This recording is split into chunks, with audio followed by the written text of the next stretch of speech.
그 상처는 어디서 생긴 건가?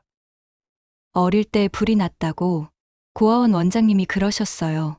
주머니 속 금빛 머리핀을 쥔 도연의 눈에 눈물이 고입니다. 혹시 내 딸이 살아있는 건 아닐까? 무료 버튼인 구독과 좋아요.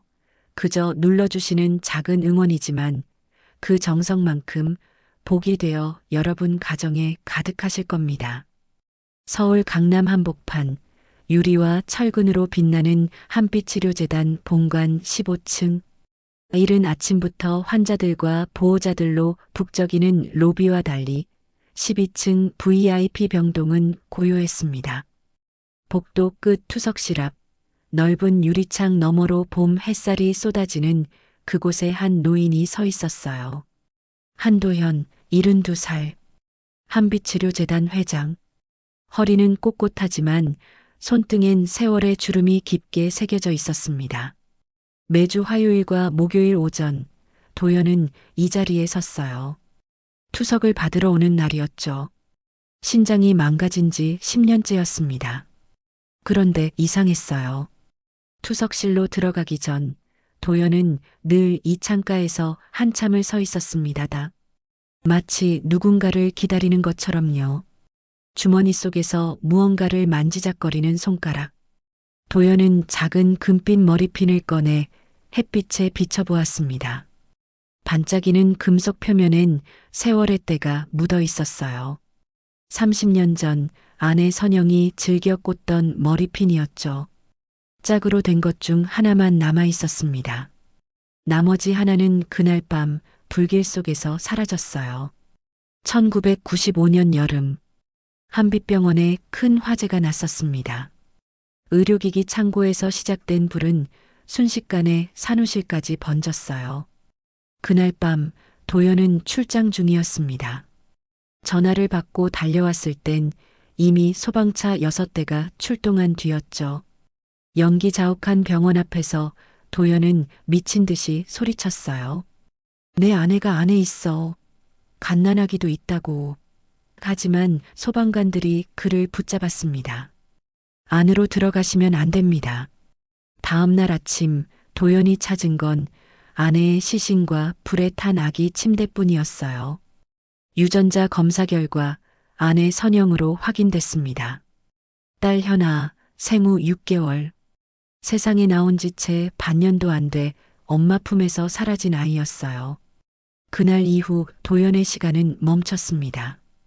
병원은 재건됐고 한빛의료재단은 국내 최대 의료기관으로 성장했지만 도연의 마음속 시계는 1995년 여름밤 3시 42분에 멈춰 있었어요. 매일 아침 일어나면 주머니에 머리핀을 넣었습니다. 마치 그것만이 선영과 현아가 존재했다는 유일한 증거인 것처럼요. 회장님, 물 온도 괜찮으세요? 맑은 목소리가 도연의 생각을 끊었습니다. 고개를 돌리자 젊은 여자 간호사가 일회용 컵을 조심스레 내밀고 있었어요. 신입 간호사 이수연, 29살이었죠. 수연은 항상 조심스러웠어요. 환자들에게 말을 걸 때도 물건을 건넬 때도 한 걸음 물러서서 예의를 지켰죠. 고맙소. 도연이 컵을 받아들었습니다. 수연은 미소 지으며 투석실 준비를 도왔어요. 약액팩을 꺼내고 침대 시트를 정돈하고 소독솜으로 기계 표면을 닦아냈습니다. 그 순간이었어요. 소독액이 묻은 솜을 들고 있던 수연의 손등, 오른쪽 손등에 흉터가 드러났습니다. 남 모양의 흉터, 손목에서 시작해 검지 쪽으로 구부러지게 뻗은 오래된 화상 자국이었어요. 도연의 눈이 흔들렸습니다. 심장이 두근거렸어요. 그 상처는 어디서 생긴 건가? 목소리가 떨렸습니다. 수연이 손을 뒤로 감추며 조용히 대답했어요. 어릴 때 불이 났다고 들었어요. 고아원 원장 선생님이 그러셨거든요. 기억은 없지만 아기 때 사고였대요. 도연은 아무 말도 할 수 없었습니다. 불, 남 모양 흉터, 갓난아기. 머릿속이 복잡해졌어요. 아니야, 이건 우연일 거야. 세상에 화상 흉터 가진 사람이 얼마나 많은데. 하지만 손은 떨렸습니다. 심장은 빠르게 뛰었고요. 투석이 끝난 뒤 도연은 병실로 돌아가지 않았습니다. 복도를 천천히 걸었어요. 밤이 깊어졌습니다. 간호사들은 교대 시간이라 바빴고 환자들은 잠들어 있었죠. 복도엔 도연 혼자뿐이었어요. 주머니에서 머리핀을 꺼냈습니다. 금빛 금속이 복도 조명에 반짝였어요. 도연은 중얼거렸습니다. 혹시 내가 너무 오래 혼자였나? 내 죄책감이 만들어낸 환상일까? 흉터까지 같은 사람이 또 있을 리가. 손가락이 떨렸습니다. 그때 손에서 머리핀이 미끄러졌어요. 챙! 금속 소리가 고요한 복도에 울렸습니다. 머리핀이 바닥에 떨어져 빙글빙글 돌다 멈췄어요. 도연은 굳은 무릎을 굽혀주어 들었습니다. 허리가 아팠지만 괜찮았어요. 손바닥 위에 놓인 머리핀을 물끄러미 바라보았습니다. 아니다. 이건 우연이 아니야. 도연의 눈에 오랜만에 불빛이 켜졌습니다. 30년 만에 처음으로 그의 시간이 움직이려 하고 있었어요. 그날 밤 도연은 잠들지 못했습니다. 침대에 누워 천장을 바라보며 30년 전 그날을 떠올렸어요. 1995년 여름 한빛병원은 혼란스러웠습니다. 언론에선 재단 비자금 의혹을 계속 보도했고 검찰 조사가 코앞에 다가와 있었죠. 당시 도연은 병원 운영에만 집중했어요. 재단 실무는 부이사장 장태수가 맡고 있었거든요. 장태수? 도연보다 5살 어렸지만 냉철하고 계산적인 사람이었습니다. 재단 확장을 위해선 수단을 가리지 않았어요. 도연은 그를 믿었습니다. 아니, 믿고 싶었죠. 하지만 화재 이후 장태수는 갑자기 사라졌어요. 사표도 없이 연락도 없이요. 마치 연기처럼 증발해버렸습니다. 도연은 이불을 걷어차고 일어났습니다. 창밖으론 서울 야경이 반짝였어요. 저 멀리 한강이 보였죠. 도연은 작은 금고를 열었습니다. 안엔 오래된 서류 몇 장이 들어 있었어요. 화재 당시 경찰 조사 기록, 소방서 감식 보고서, 그리고 한 장의 사진. 사진 속엔 불에 탄 의료기기 창고가 찍혀 있었습니다. 검게 그을린 철문, 녹아내린 플라스틱 용기들, 그리고 사진 한쪽 구석, 희미하게 보이는 라이터 하나. 당시 소방서는 원인 미상이라고 결론 내렸어요. 하지만 도연은 알고 있었습니다. 누군가 일부러 불을 질렀다는 걸요. 그날 밤으로 돌아가 볼까요? 1995년 7월 18일 밤 11시 한빛병원 지하 1층 의료기기 창고. 어둠 속에서 검은 양복을 입은 남자가 서류 뭉치를 태우고 있었습니다. 장태수였어요. 손엔 라이터가 들려 있었고 발밑엔 비자금 관련 장부들이 쌓여 있었죠. 이것만 없애면 증거는 사라진다. 장태수는 차갑게 중얼거렸습니다. 불길이 서류를 집어삼켰어요. 처음엔 작은 불꽃이었지만 곧 선반 위 소독용 알코올통에 옮겨 붙었죠. 펑 작은 폭발음과 함께 불길이 치솟았습니다. 장태수는 황급히 창고 문을 잠그고 사라졌어요. 불은 빠르게 번졌습니다. 환기구를 타고 위층으로 올라갔고 3층 산후실까지 연기가 차올랐어요. 그곳엔 출산한 지 이틀째인 선영이 아기 현아를 안고 누워 있었습니다. 갑자기 울리는 화재 경보, 복도로 스며드는 매캐한 연기. 선영은 아기를 품에 꼭 안았어요. 살려주세요. 여기 사람 있어요. 선영의 목소리가 복도에 울렸습니다. 하지만 불길은 계단을 막아버렸고 문은 열기로 뜨거워져 손을 댈 수조차 없었어요. 선영은 창문 쪽으로 비틀거리며 걸었습니다. 눈물이 흘러내렸죠. 현아야, 미안해. 엄마가 지켜주지 못해서. 그때였습니다. 문이 와장창 부서지며 누군가 뛰어들어왔어요. 수간호사 박은정이었습니다. 당시 35살 15년 경력의 베테랑 간호사였죠. 은정은 젖은 담요를 뒤집어 쓰고 불길을 헤치며 선영에게 달려왔어요. 선영 씨, 정신 차려요. 은정이 선영의 팔을 잡아 끌었습니다. 하지만 선영은 이미 연기를 너무 많이 마신 상태였어요. 기침이 멈추지 않았고 다리에 힘이 풀렸죠. 선영은 떨리는 손으로 아기를 은정에게 밀어냈습니다. 은정아, 도연 씨가 이걸 알면 병원은 끝이야. 누가 일부러 불을 질렀어. 이 아이만 제발 지켜줘. 선영의 목소리는 가늘게 떨렸습니다. 은정은 고개를 저었어요. 무슨 소리예요? 같이 나가요. 하지만 선영은 힘없이 고개를 흔들었습니다. 이미 눈빛이 흐려지고 있었어요. 은정은 아기를 꼭 안았습니다. 현아는 울지도 않았어요. 작고 따뜻한 숨만 내쉬고 있었죠. 은정은 불길을 뚫고 복도로 나왔습니다. 계단을 내려가 1층 비상구로 향했어요. 거의 다 왔습니다. 차가운 밤 공기가 느껴질 때쯤이었죠. 갑자기 앞을 검은 양복 2명이 막아섰습니다. 낯익은 얼굴들이었어요. 재단 경호팀이었죠. 그 뒤에 장태수가 서 있었습니다. 차갑고 건조한 목소리가 어둠 속에서 흘러나왔어요. 그 아기도 없애. 그게 증거야.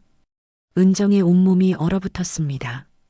품속의 아기가 작게 꿈틀거렸어요. 은정은 본능적으로 아기를 더 꼭 안았습니다. 무슨 말씀이세요? 이건 회장님 따님이에요. 장태수는 고개를 저었어요. 오늘 밤 모든 게 타버렸어. 서류도 사람도 아기도. 그래야 끝나. 은정은 뒤로 물러났습니다. 심장이 미친 듯이 뛰었어요. 경호원들이 한 걸음씩 다가왔습니다. 그 순간 뒤편에서 소방차 사이렌 소리가 들렸어요. 은정은 그 틈을 타협 통로로 몸을 돌렸습니다. 어둠 속으로 연기 속으로 사라졌죠. 그날 밤 은정은 결심했습니다. 이 아이는 세상에서 죽은 걸로 만들어야 산다. 그래야 장태수의 손이 닿지 않는다. 은정은 병원 뒷문을 빠져나가 택시를 잡아탔어요. 지방으로 가주세요. 어디든 멀리요. 사흘 뒤 은정은 작은 시골 마을의 고아원 문을 두드렸습니다. 이 아이를 부탁드립니다. 이름은 이수연으로 해주세요. 원장 수녀님이 아기를 받아 안았어요. 보호자는요? 은정은 고개를 저었습니다. 없습니다. 그냥 버려진 아이예요.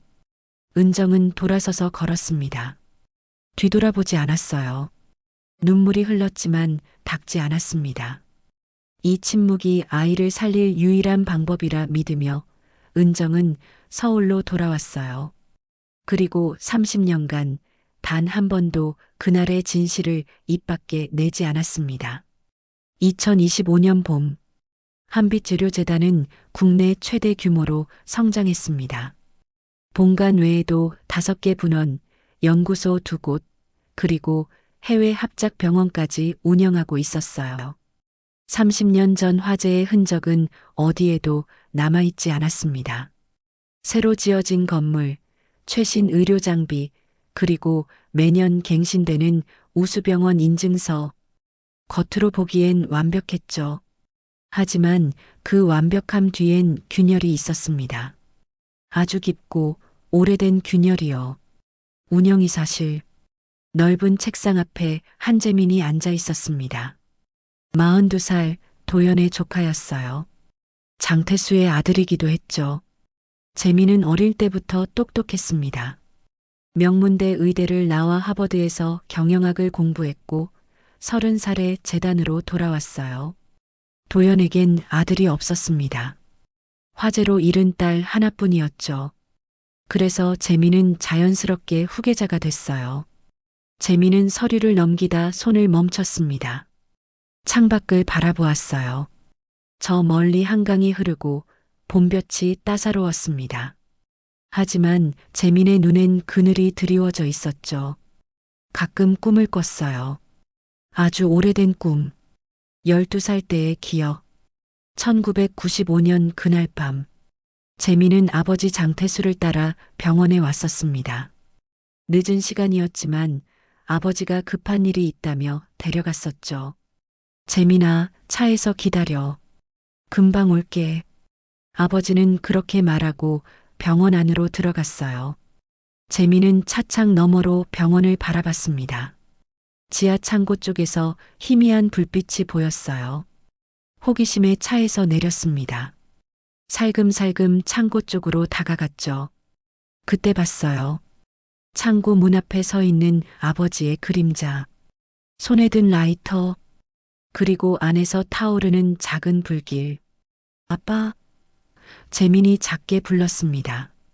장태수가 휙 돌아봤어요. 놀란 표정이었죠. 재민아, 왜 여기 있어? 차로 돌아가. 목소리가 날카로웠습니다. 재민은 겁이 났어요. 뒤도 돌아보지 않고 차로 달려갔죠. 그 후로 재민은 그날 밤을 기억하지 않으려 애썼습니다. 꿈이었을 거야. 아니면 내가 잘못 본 거겠지. 아버지가 그럴 리 없어. 하지만 가끔, 아주 가끔 그날의 그림자가 꿈속에서 되살아났어요. 라이터 불빛, 아버지의 차가운 눈빛, 그리고 이틀 뒤 감작이 사라진 아버지. 재민은 고개를 저으며 서류로 시선을 돌렸습니다. 이젠 중요하지 않아. 나는 내 길을 가는 거야. 하지만 마음 한구석엔 늘 무게가 실려 있었어요. 그날 오후 도연이 비서실로 박은정을 불렀습니다. 은정은 65살이 됐지만 여전히 도연 곁을 지키고 있었어요. 화재 이후 수간호사 자리를 그만두고 도연의 비서가 됐습니다. 가장 가까운 곳에서 가장 조용히 30년을 함께 보냈죠. 은정 씨, 앉으시오. 도연의 목소리는 무거웠습니다. 은정은 의자에 앉으며 가슴이 철렁했어요. 무슨 말을 할지 알 것 같았거든요. 도연은 천천히 입을 열었습니다. 신입 간호사 이수연. 출신과 기록을 조용히 확인해 주시오. 은정의 손이 떨렸습니다. 회장님, 왜 갑자기 그 아이를? 도연이 책상 서랍을 열었어요. 안에서 낡은 사진 한 장을 꺼냈습니다. 아기의 손이 찍힌 폴라로이드였죠. 작은 손등에 남모양 흉터가 선명했어요. 이건 선영이 찍어둔 겁니다. 현아가 생후 3개월 때 뜨거운 물에 데었었소. 병원에서 치료받았지만 흉터가 남았죠. 도연의 목소리가 잠겼습니다. 이수연 손등에도 똑같은 흉터가 있소. 같은 위치, 같은 모양. 은정은 입술을 깨물었습니다. 30년을 숨겨온 비밀이 흔들리고 있었어요. 회장님, 혹시 우연일 수도. 도연이 고개를 저었습니다. 아니요. 내 심장이 말해주고 있소. 확인하고 싶소. 제발. 은정은 눈을 감았습니다. 오랫동안 숨죽여온 진실이 목구멍까지 차올랐어요. 하지만 말할 수 없었습니다. 아직은요. 회장님, 그 아이를 건드리면 모두 무너질 수 있어요. 목소리가 떨렸습니다. 도연이 창밖을 바라보았어요. 30년을 멈춰놨소. 이젠 알아야겠소. 그날 저녁 인사팀에서 이수연의 인사 기록이 올라왔습니다. 출생지 미상, 고아원 출신, 간호학과 수석 졸업, 자격증 취득 후 지방병원 5년 근무, 그리고 석 달 전 한빛으로 이직. 모든 게 평범해 보였어요. 하지만 도연은 알았습니다. 이 평범함 속에 무언가 숨어 있다는 걸요. 다음 날 도연은 결정을 내렸습니다. 이수연을 VIP 전담 간호사로 배치하시오. 은정이 놀란 눈으로 도연을 바라봤어요. 회장님, 그건. 도연이 손을 들어 말을 막았습니다. 가까이서 보고 싶소. 내 딸인지 아닌지. 그날부터 수연은 도연의 투석을 전담하게 됐습니다. 매주 화요일과 목요일 수연은 도연 곁에 있었어요. 약을 챙기고 상태를 기록하고 조용히 옆을 지켰죠. 이상했습니다. 수연 자신도 느꼈어요. 이 낯선 병동, 처음 보는 회장님인데 왠지 마음이 편했어요. 어느 날 오후 투석이 끝난 뒤 도연이 물었습니다. 고아원 생활은 힘들지 않았나? 수연이 잠시 생각하다 대답했어요. 외롭긴 했지만 수녀님들이 잘 보살펴 주셨어요. 그래서 전 간호사가 되고 싶었어요. 누군가를 돌보는 일이 좋았거든요. 도연은 고개를 끄덕였습니다. 가슴이 먹먹했어요. 내 딸이 혼자 자랐구나. 혼자 버텼구나. 하지만 확신할 순 없었습니다. 그래서 도연은 마지막 확인을 결심했어요. 유전자 검사. 그것만이 진실을 밝힐 수 있었죠. 일주일 뒤 도연은 조용히 움직였습니다. 투석 중 사용한 수연의 의료 장갑을 몰래 챙겼어요. 그리고 자신의 혈액 샘플과 함께 개인 유전자 검사 기관으로 보냈습니다. 은정도 재민도 아무도 모르게요. 검사 기간은 사흘에서 일주일. 도연은 그 시간이 평생보다 길게 느껴졌어요. 밤마다 잠들지 못했습니다. 침대에 누워 천장을 바라보며 생각했어요. 만약 정말 내 딸이라면 30년을 어떻게 보상할 수 있을까? 혼자 자란 시간, 외로웠을 밤들, 아버지 없이 살아온 세월. 도연의 가슴은 무거웠습니다. 반대로 만약 아니라면? 그럼 난 또다시 희망을 잃는 거겠지. 두 번째 상실. 그건 견딜 수 있을까? 사흘째 되던 날 은정이 도연의 방에 찾아왔습니다. 깊은 밤이었어요. 문을 두드리는 소리에 도연이 일어나 문을 열었죠. 은정의 얼굴엔 눈물 자국이 있었습니다. 회장님, 말씀드릴 게 있어요. 두 사람은 조용히 응접실에 앉았습니다. 은정은 떨리는 손으로 낡은 봉투를 꺼냈어요. 봉투 겉면은 누렇게 발해 있었고 테이프 자국이 여러 겹붙어 있었습니다. 30년을 간직해온 흔적이었죠. 이걸 드려야 할 때가 온 것 같습니다. 은정의 목소리는 가늘게 떨렸어요. 도연이 봉투를 받아 열었습니다. 안에는 두 가지가 들어 있었어요. 하나는 오래된 폴라로이드 사진. 아기의 손등이 클로즈업으로 찍혀 있었습니다. 남모양 흉터가 선명했어요. 사진 뒷면엔 작은 글씨로 적혀 있었죠. 현아, 생후 6개월, 1995년 7월.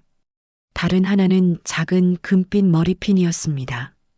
도연의 손이 멈췄어요. 머리핀. 선영이 끼던 그 머리핀의 짝. 30년 동안 주머니에 넣고 다니던 그것과 정확히 같은 것. 도연의 손이 떨렸습니다. 회장님. 은정이 깊게 숨을 들이쉬었습니다. 그날 밤 부인의 부탁으로 아이를 품고 나왔습니다. 불길을 뚫고 1층까지 내려갔죠. 거의 다 빠져나왔어요. 그런데 은정의 목소리가 끊겼습니다. 눈물이 볼을 타고 흘러내렸어요. 밖에서 검은 양복들이 길을 막았습니다. 그리고 들렸어요. 그 아기도 없애. 그게 증거야. 차갑고 낮은 목소리였어요. 은정이 고개를 떨구었습니다. 전 그 순간 알았습니다. 이 아이를 살리려면 죽은 걸로 만들어야 한다고요. 도연의 얼굴이 굳어졌습니다. 누구의 목소리였소?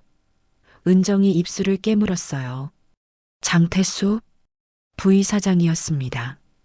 방 안에 침묵이 흘렀습니다. 도연의 주먹이 천천히 쥐어졌어요. 그래서 지방 고아원으로 아이를 데려갔습니다. 이름을 바꾸고 모든 기록을 지웠어요. 이수연이란 이름으로 새 삶을 시작하게 했죠. 은정이 떨리는 목소리로 계속 말했습니다. 회장님께 말씀드리지 못한 건 제 죄입니다. 하지만 말하면 그 아이가 또 위험해질까봐 두려웠어요. 도연이 물었습니다. 30년 동안 단 한 번도? 은정이 고개를 끄덕였어요. 매년 7월 18일이면 병원 뒷산에 올라갔습니다. 촛불을 켜고 빌었어요. 그 아이가 건강하게, 행복하게 자라길. 그게 제가 할 수 있는 전부였습니다. 은정의 눈물이 멈추지 않았습니다. 제 입 하나만 다물면 그 아이가 살아있는 게 유지됐거든요. 말하면 그 아이가 또 죽을 것 같았습니다. 그 침묵이 제 형벌이었습니다. 은정이 바닥에 무릎을 꿇었어요. 용서해 주십시오. 회장님, 도연은 아무 말도 할 수 없었습니다. 분노인지 슬픔인지 감사인지 알 수 없는 감정이 뒤섞였어요. 은정을 원망할 수도 감사할 수도 없었습니다. 그저 30년이란 시간이 너무 무거웠죠. 일어나시오. 도연이 조용히 말했습니다. 당신도 피해자였소. 은정이 천천히 일어섰어요. 도연은 머리핀 2개를 나란히 놓았습니다. 30년 만에 다시 만난 짝. 금빛은 바랬지만 여전히 같은 모양이었어요. 확인해야겠소. 확실하게. 도연의 목소리엔 결기가 서려 있었습니다. 이틀 뒤 유전자 검사 결과가 도착했어요. 도연은 떨리는 손으로 봉투를 뜯었습니다. 결과지를 펼쳤죠. 부녀관계 일치 확률 99.9%. 글자가 흔들려 보였습니다. 도연은 천천히 의자에 주저앉았어요. 진짜다. 내 딸이다. 현아가 살아있었구나. 30년을 기다린 기적. 30년을 멈춰놨던 시간이 다시 움직이기 시작했습니다. 도연은 결과지를 가슴에 안았습니다. 눈물이 흘러내렸어요. 현아야. 아빠가 늦어서 미안하다. 중얼거림이 조용한 방 안에 울렸습니다. 하지만 기쁨과 동시에 두려움도 밀려왔어요. 어떻게 말하지? 어떻게 받아들일까? 수연은 믿어줄까? 도연은 새벽까지 앉아 있었습니다. 창밖으론 해가 떠올랐어요. 새로운 날, 새로운 시작. 하지만 도연은 알지 못했습니다. 이 비밀을 알게 된 또 다른 사람이 있다는 걸요. 그리고 그 사람이 모든 걸 무너뜨릴 준비를 하고 있다는 것을요. 그날 밤 재민은 아버지 도연의 서재 앞을 지나가다 멈춰 섰습니다. 문틈으로 새어나오는 불빛이 보였어요. 이상했습니다. 이 시간에 아버지가 서재에 계신 적은 거의 없었거든요. 재민은 조심스레 문에 귀를 기울였습니다. 현아야. 아빠가 늦어서 미안하다. 도연의 중얼거림이 희미하게 들렸어요. 재민의 눈이 커졌습니다. 현아, 30년 전에 죽은 그 아이. 재민은 가슴이 철렁했어요. 문손잡이를 천천히 돌렸습니다. 문이 살짝 열렸고 재민은 안을 들여다봤죠. 도연이 책상에 앉아 서류를 가슴에 안고 있었습니다. 유전자 검사 결과지였어요. 재민은 숨을 죽였습니다. 아버지가 자리를 떠난 틈에 재빠르게 들어가 책상 위를 살폈어요. 결과지 모퉁이가 보였습니다. 재민은 손을 뻗어 서류를 집어들었죠. 피검사자 한도연 이수연, 부녀관계 일치 확률 99.9%. 재민의 손이 굳었습니다. 심장이 쿵쿵 뛰었어요. 이수연, 그 신입 간호사, 아버지의 딸, 내 동생? 재민은 서류를 다시 내려놓고 서재를 빠져나왔습니다. 복도를 걸으며 머릿속이 복잡해졌어요. 만약 저 여자가 정말 내 동생이라면 내 자리는 어떻게 되는 거지? 재민은 30년간 후계자로 키워졌습니다. 모든 걸 배웠고 모든 걸 준비했어요. 재단은 이미 재민의 것이나 다름없었죠. 그런데 갑자기 나타난 친딸, 혈육? 재민은 자신의 방으로 돌아가 창밖을 바라봤습니다. 서울의 야경이 반짝였어요. 저 모든 게 흔들릴 수 있다. 아버지의 사랑, 재단의 경영권, 내가 쌓아온 모든 것. 재민의 손이 떨렸습니다. 아니야. 이건 확인되지 않은 거야. 아직은. 다음 날 아침, 재민은 일찍 출근했습니다. 아버지보다 먼저 도착해 유전자 검사기관에 전화를 걸었어요. 사흘 전 검사하신 한도연 씨 건입니다. 결과를 재확인하고 싶은데요. 목소리는 차분했지만 손은 떨리고 있었습니다. 담당자가 대답했어요. 재확인이요? 이미 발송된 건데. 재민이 낮게 말했습니다. 제가 재단 운영이사 한재민입니다. 회장님 가족이고요. 혹시 결과에 오류가 있을까봐 걱정됩니다. 샘플이 뒤바뀌었을 수도 있잖아요. 담당자가 잠시 망설이다 대답했어요. 그럴 리는 없지만 확인해 보겠습니다. 재민은 전화를 끊으며 깊게 숨을 들이쉬었습니다. 그리고 중얼거렸어요. 미안해, 아버지. 하지만 난 이럴 수 없어. 오후가 되자 재민은 다시 전화를 걸었습니다. 이번엔 다른 제안이었어요. 결과를 정정해 주세요. 불일치로요. 금액은 얼마든지 드리겠습니다. 전화 너머로 침묵이 흘렀습니다. 긴 침묵 끝에 담당자가 대답했어요. 그건 불법입니다. 재민이 차갑게 웃었습니다. 불법 아닌 게 어디 있습니까? 생각해 보세요. 사흘 뒤 재단 이사회가 열렸습니다. 정기 보고회였지만 이번엔 분위기가 달랐어요. 회의실 밖에 기자들이 몰려 있었습니다. 누군가 언론에 흘린 거였죠.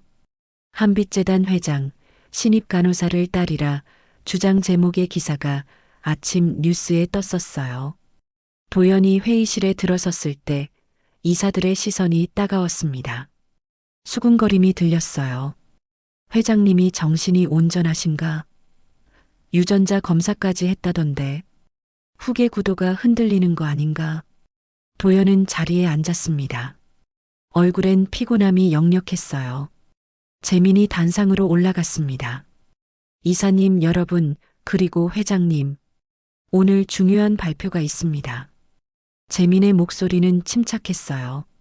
하지만 눈빛은 차가웠죠. 최근 회장님께서 개인적으로 유전자 검사를 진행하셨습니다.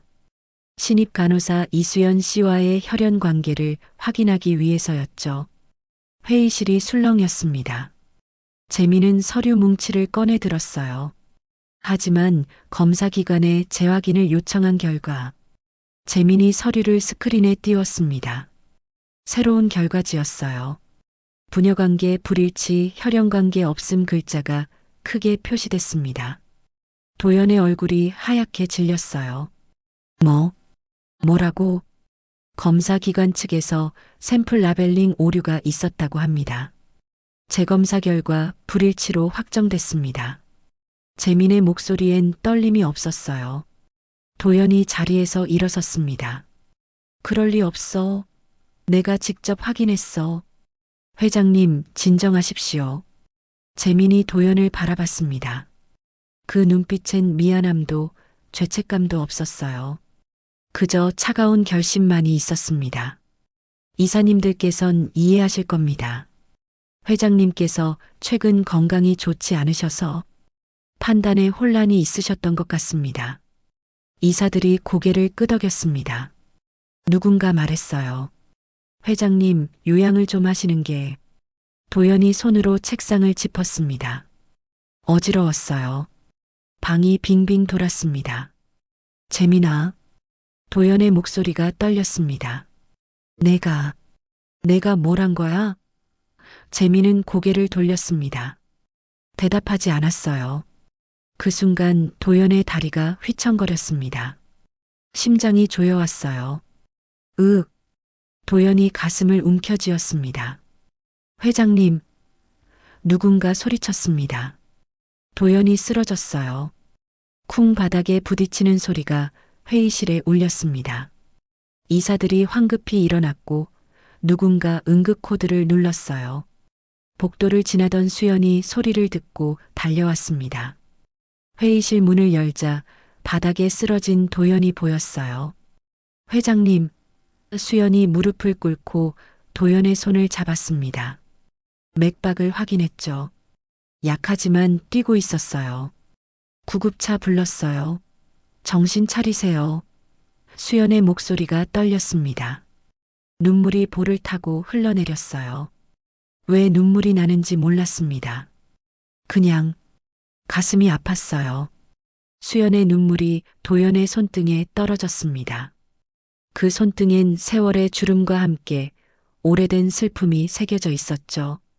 중환자실, 기계 소리만이 조용히 울려 퍼졌습니다.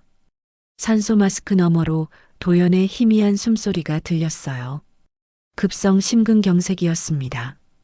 다행히 골든타임 안에 응급처치를 받아 목숨은 건졌지만 의식은 돌아오지 않았어요. 수연은 밤새 도연의 곁을 지켰습니다. 의자에 앉아 도연의 손을 잡고 있었어요. 따뜻한 체온이 느껴졌습니다. 살아있다는 증거였죠. 수연은 왜인지 모르게 이 손을 놓고 싶지 않았어요. 마치 놓으면 영영 사라질 것 같은 두려움이 들었습니다. 회장님, 깨어나세요. 수연이 작게 속삭였습니다. 아직 하실 말씀이 남아 계시잖아요. 대답은 없었어요. 기계의 삐소리만 규칙적으로 울렸습니다. 새벽이 밝아왔습니다. 창밖으로 희미한 햇살이 들어왔어요. 수연은 꾸벅꾸벅 졸다가 문득 손에 느껴지는 움직임에 깨어났습니다. 도연의 손가락이 살짝 움츠렸어요. 회장님? 수연이 얼굴을 가까이 가져갔습니다. 도연의 눈꺼풀이 천천히 떨렸어요. 그리고 조금씩 눈을 떴습니다. 흐릿한 시야에 수연의 얼굴이 보였죠. 수연 씨. 도연의 목소리는 쉰 목소리였습니다. 산소 마스크를 통해 희미하게 들렸어요. 수연이 급히 간호사 호출 버튼을 눌렀습니다. 의사 선생님, 회장님이 깨어나셨어요. 의료진이 몰려들었습니다. 활력 징후를 확인하고 의식 수준을 점검했어요. 다행히 뇌 손상은 없습니다. 하지만 절대 안정이 필요합니다. 담당 의사가 수연에게 말했어요. 수연은 고개를 끄덕이며 한숨을 내쉬었습니다. 의료진이 나가고 병실엔 다시 둘만 남았습니다. 도연이 산소 마스크를 살짝 내렸어요. 수연 씨, 가까이 와주시오. 수연이 의자를 침대 가까이 당겼습니다. 도연의 눈에 눈물이 고였어요.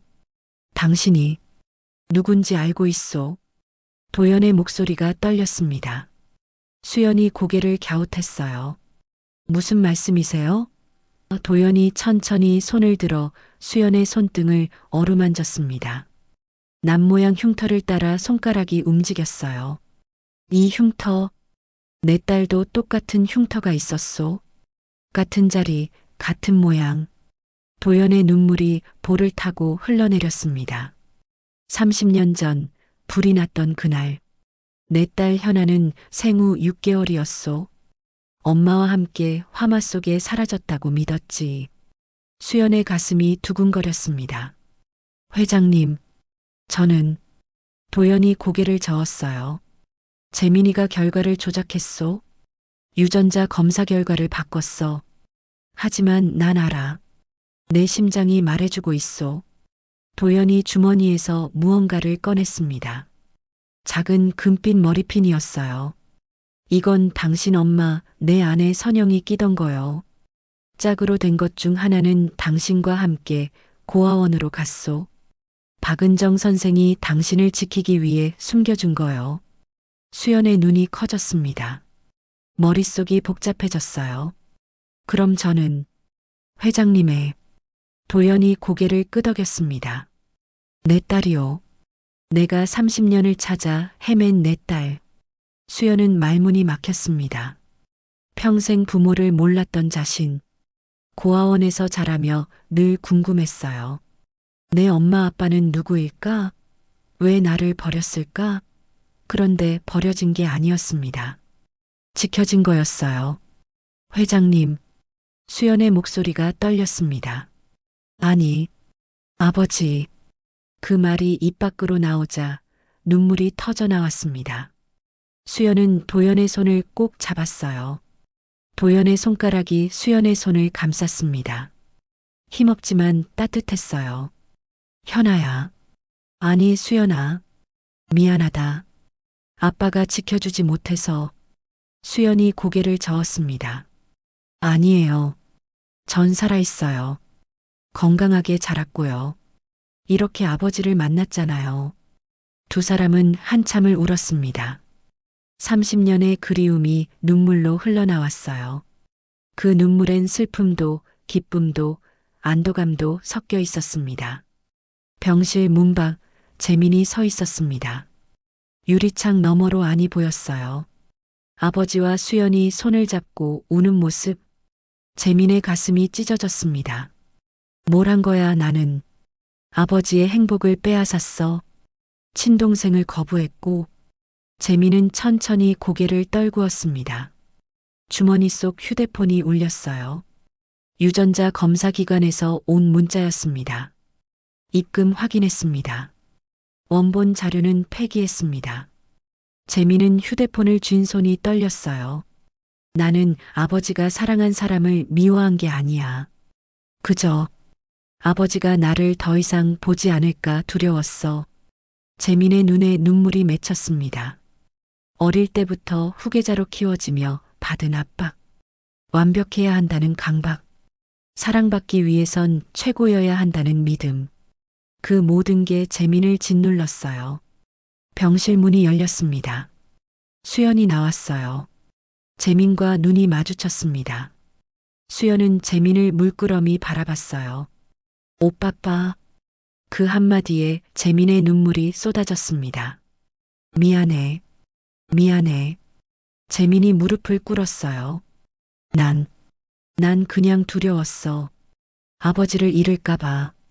수연이 조용히 재민 앞에 앉았습니다. 오빠 사랑은 나눠줘도 줄지 않아요. 아버지는 오빠빠도 저도 사랑하실 거예요. 수연이 재민의 손을 잡았습니다. 지금이라도 바로 잡아주세요. 진실을 말해주세요. 아버지께 그리고 모두에게. 재민이 떨리는 목소리로 대답했어요. 어떻게 용서를 받을 수 있을까? 수연이 미소 지었습니다. 시작하는 거예요. 끝까지 숨지 않는 거. 재민은 깊게 숨을 들이켰습니다. 그리고 고개를 끄덕였어요. 알았어. 끝까지 숨지 않겠어. 재민은 일어서서 병실로 들어갔습니다. 도연이 재민을 바라봤어요. 재민은 바닥에 무릎을 꿇었습니다. 아버지, 용서해 주세요. 제가 모든 걸 망쳤습니다. 기자회견 전날 밤 박은정은 혼자 작은 창고에 앉아 있었습니다. 손에 쥔 건 작은 USB 메모리였어요. 30년 전 화재 당시 CCTV 영상이 담긴 것이었죠. 당시 경찰은 원본을 증거로 압수했지만 은정은 몰래 복사본을 만들어 뒀었습니다. 언젠가 필요할 거라는 예감 때문이었어요. 이걸 내면 내 인생이 끝나겠지. 은정이 중얼거렸습니다. USB를 바라보는 눈에 눈물이 고였어요. 30년을 숨기고 살았는데, 공범이나 다름없었는데, 하지만 은정은 알고 있었습니다. 이제는 끝낼 때가 됐다고요. 그래도 회장님은 진실을 알고 가셔야 해. 딸을 되찾으셨으니, 이젠 모든 진실을 아셔야 해. 은정의 눈물이 USB 금속 표면에 떨어져 반짝였습니다. 손이 떨렸지만 은정은 USB를 주머니에 넣었어요. 결심이 섰습니다. 다음 날 아침 한빛의료재단 본관 대강당. 기자회견장은 카메라와 기자들로 가득 찼습니다. 플래시가 끊임없이 터졌어요. 한빛재단 긴급 기자회견 현수막이 무대 뒤에 걸려 있었습니다. 무대 옆 대기실에서 재민은 원고를 들여다보고 있었습니다. 손이 떨렸어요. 이 원고를 읽으면 모든 게 끝난다. 내 자리도 명예도 어쩌면 자유도. 하지만 재민은 어젯밤 수연의 말을 떠올렸습니다. 끝까지 숨지 않는 거예요. 무대 뒤에서 도연이 휠체어에 앉아 있었습니다.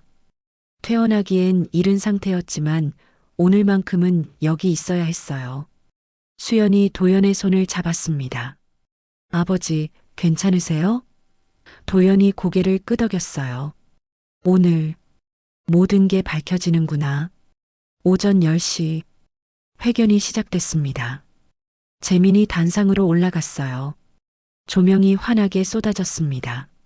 수많은 카메라 렌즈가 재민을 향했죠. 재민은 마이크 앞에 섰습니다. 깊게 숨을 들이쉬었어요. 기자 여러분, 그리고 국민 여러분. 오늘 저는 고백하려 합니다. 재민의 목소리가 떨렸습니다. 회견장이 조용해졌어요. 며칠 전 이사회에서 제가 발표한 유전자 검사 결과는 조작된 것입니다. 웅성거림이 터져 나왔습니다. 기자들이 서로 쳐다봤어요. 재민은 계속 말했습니다. 제가 검사기관에 압력을 넣어 결과를 불일치로 바꾸게 했습니다. 진짜 원본 결과는 부녀관계 99.9% 일치입니다. 플래시가 미친 듯이 터졌습니다. 기자들이 손을 들어 질문을 쏟아냈어요. 왜 그런 짓을 하셨습니까? 회장님은 아셨습니까? 재민은 고개를 숙였습니다. 두려웠습니다. 제 자리를 잃을까봐, 아버지의 사랑을 빼앗길까봐. 무대 뒤에서 도연이 눈을 감았습니다. 가슴이 아팠지만 동시에 안도감도 들었어요. 재민이 용기를 낸 거니까. 수연이 도연의 손을 꼭 잡았습니다. 재민이 다시 마이크를 잡았습니다. 하지만 오늘 밝혀야 할 진실은 이것만이 아닙니다. 재민이 손짓하자 스태프가 대형 스크린을 켰어요. 화면이 깜빡이더니 흑백 CCTV 영상이 재생됐습니다. 1995년 7월 18일 밤 11시 한빛병원 지하 창고. 화면 속에 검은 양복을 입은 남자가 나타났어요. 서류 뭉치를 바닥에 쌓고 라이터를 꺼내 불을 붙이는 모습. 카메라가 남자의 얼굴을 포착했습니다. 장태수였어요. 회견장이 술렁였습니다. 영상은 계속됐어요. 불길이 번지자 장태수가 창고 문을 잠그고 사라지는 장면. 그리고 10분 뒤 연기가 위층으로 올라가는 모습. 화면이 멈췄습니다. 재민이 떨리는 목소리로 말했습니다. 이 영상은 30년 전 화재가 사고가 아니라 방화였음을 보여줍니다. 방화범은 당시 부이사장이던 장태수, 제 아버지입니다. 회견장이 폭발했습니다. 기자들이 일어서서 질문을 던졌어요. 지금 무슨 말을 하시는 겁니까? 증거가 확실합니까? 재민은 고개를 끄덕였습니다. 확실합니다. 그리고 제 아버지는 그날 밤 현장에서 도망쳤고 이후 30년간 행방이 묘연합니다. 무대 옆에서 은정이 천천히 걸어 나왔습니다. 마이크 앞에 섰어요. 기자들이 은정을 바라봤습니다. 저는 박은정입니다. 당시 수간호사였고 현재 회장님 비서로 일하고 있습니다. 은정이 주머니에서 USB를 꺼내 들었습니다. 이 영상 30년을 품고 있었어요. 당시 경찰 조사가 흐지부지 끝났을 때 저는 알았습니다. 권력이 진실을 덮었다는 걸요. 은정의 목소리가 떨렸어요. 그날 밤 불길 속에서 회장님의 딸을 구했습니다. 하지만 밖에서 그 아기도 없애라는 말을 들었어요. 그래서 아이를 숨겼습니다. 이름을 바꾸고 기록을 지우고 고아원으로 보냈죠. 은정의 눈에 눈물이 고였습니다. 제 침묵은 죄였습니다. 하지만 그 안에도 아이를 살리려는 마음이 있었어요. 은정이 고개를 숙였습니다. 이제 끝내겠습니다.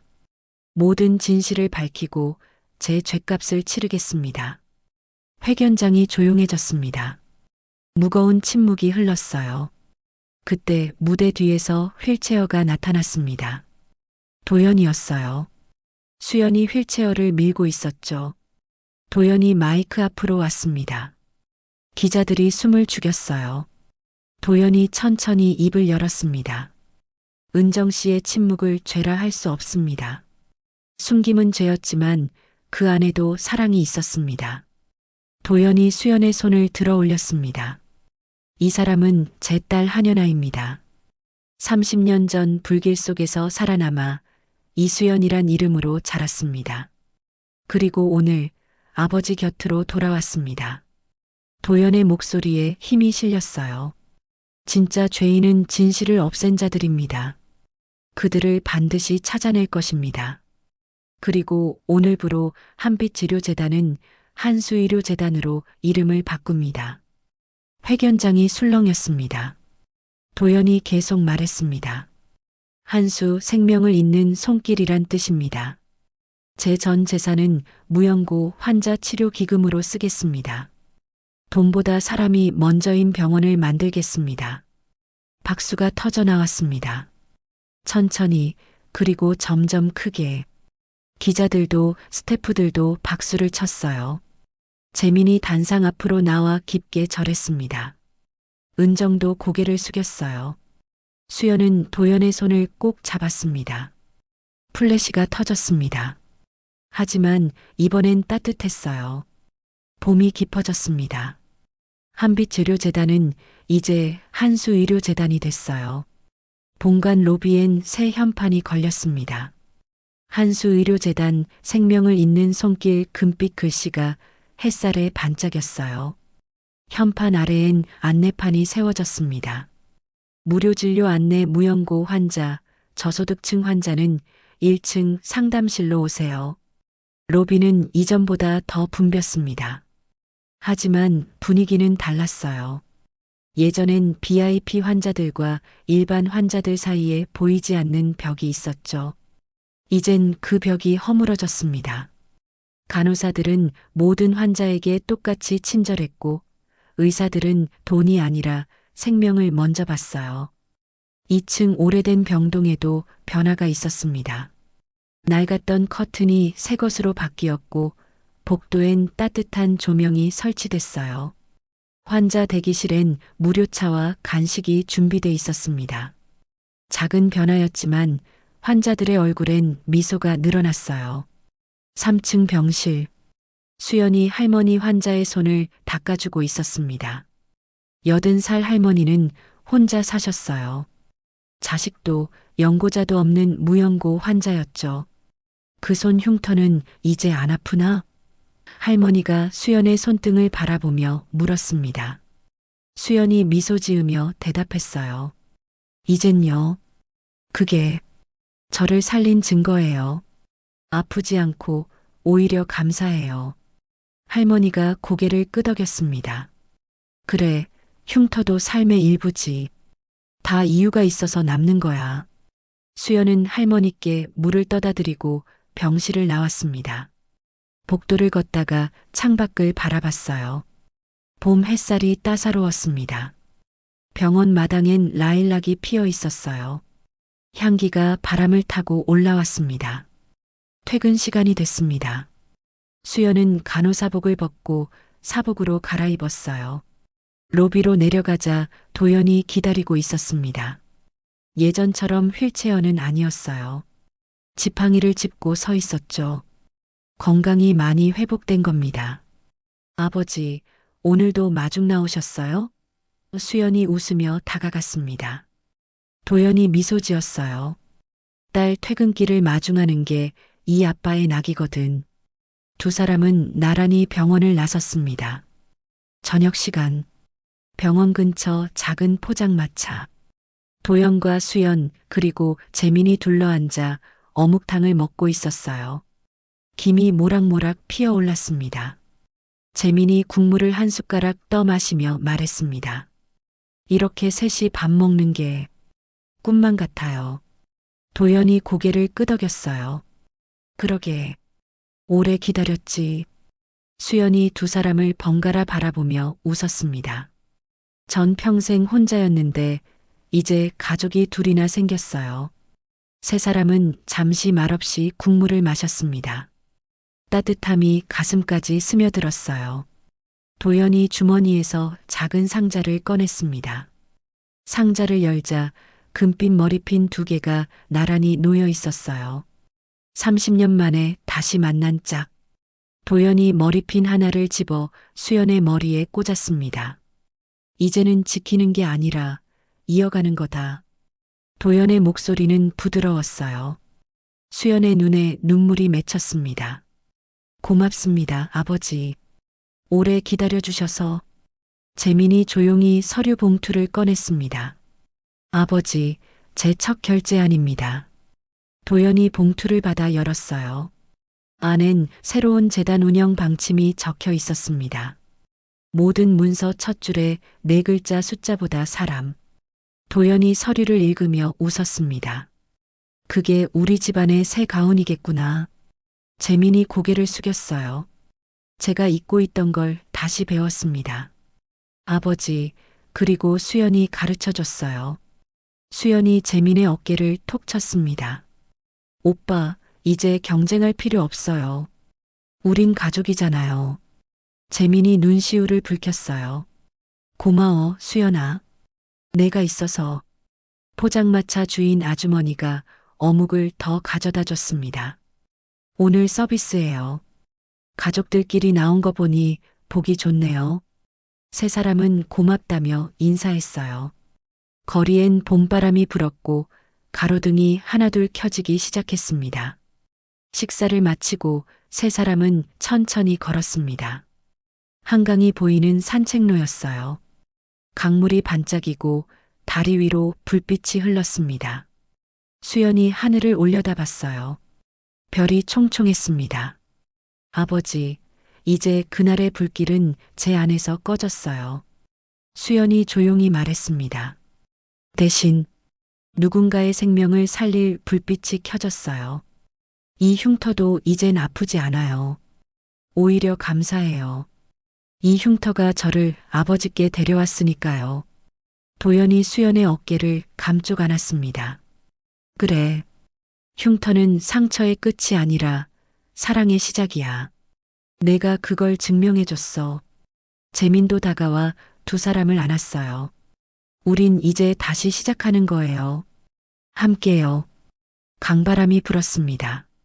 수연의 머리핀이 달빛에 반짝였어요. 도연은 손목 시계를 바라봤습니다.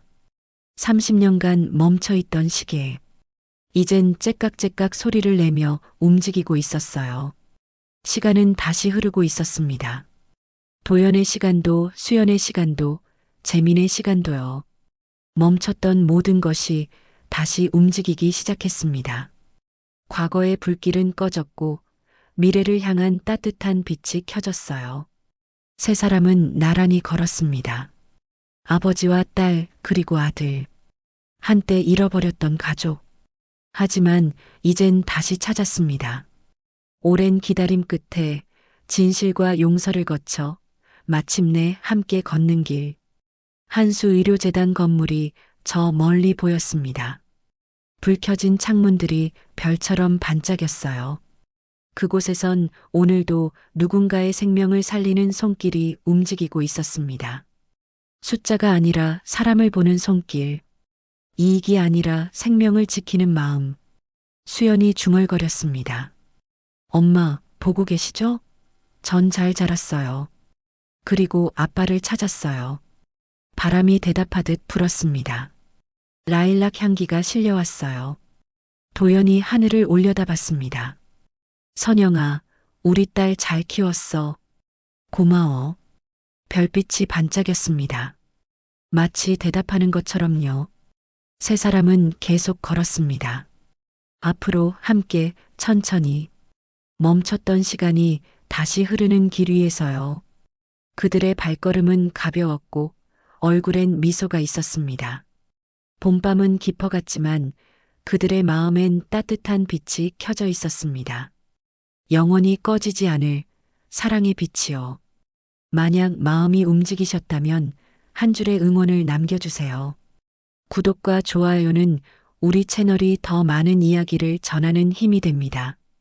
고맙습니다.